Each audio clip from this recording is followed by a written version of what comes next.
ಮೈನಾ, ಏನ್ ಯೋಚನೆ ಮಾಡ್ತಿದ್ಯಾ? ಏನೂ ಇಲ್ಲ ಮೇಡಮು. ಪುಷ್ಪಕ್ನ ಬೇಡ ಅನ್ನೋದಕ್ಕೆ ಕಾರಣ ಏನು ಅಂತ ಕೇಳ್ದೆ. ಮೇಡಮು,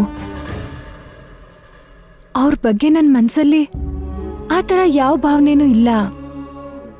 ಮನ್ಸಲ್ಲಿ ಯಾವ ಭಾವನೆನೂ ಇಲ್ಲದೆ ಮನ್ಸಲ್ಲಿ ಜಾಗ ಕೊಡು ಅಂದ್ರೆ ಹೇಗಾಯ್ತದೆ ಹೇಳಿ? ಎಲ್ರೂ ಪುಷ್ಪಕ್ ಸರ್ ಹತ್ರ ಕಾರ್ ಐತೆ, ಬಂಗ್ಲಾ ಐತೆ, ಆಸ್ತಿ ಐತೆ, ಮೈನಾ ಒಪ್ಕೋತಾಳೆ ಅಂತಾನೆ ಅನ್ಕೋತಾರೆ. ಆದ್ರೆ ನೀವೇ ಹೇಳಿ, ದುಡ್ಡು ಕಾಸಿಂದ ಹುಟ್ಟೋ ಪ್ರೀತಿಲಿ ಆಯಸ್ಸಿರ್ತದ? ಅದರಲ್ಲಿ ನೀತಿ ನಿಜಾಯಿತಿ ಇರ್ತದಾ?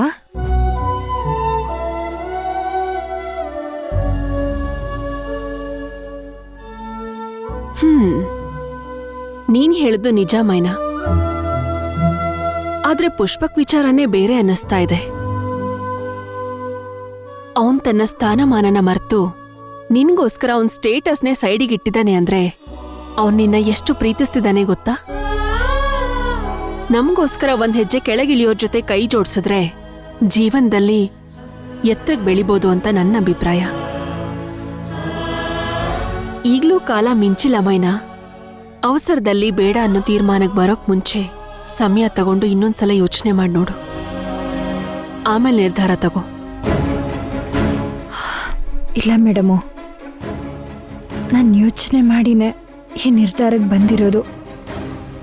ಇದ್ರ ಬಗ್ಗೆ ನಿಮ್ಮ ಅಪ್ಪ ಅಮ್ಮನ ಜೊತೆ ಮಾತಾಡಿದ್ಯಾ?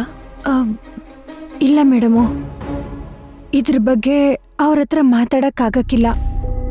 ಮೇಡಮು, ದಯವಿಟ್ಟು ನೀವು ಅವ್ರ ಹತ್ರ ಇದ್ರ ಬಗ್ಗೆ ಮಾತಾಡಬೇಡಿ, ದಯವಿಟ್ಟು ಮೇಡಮು.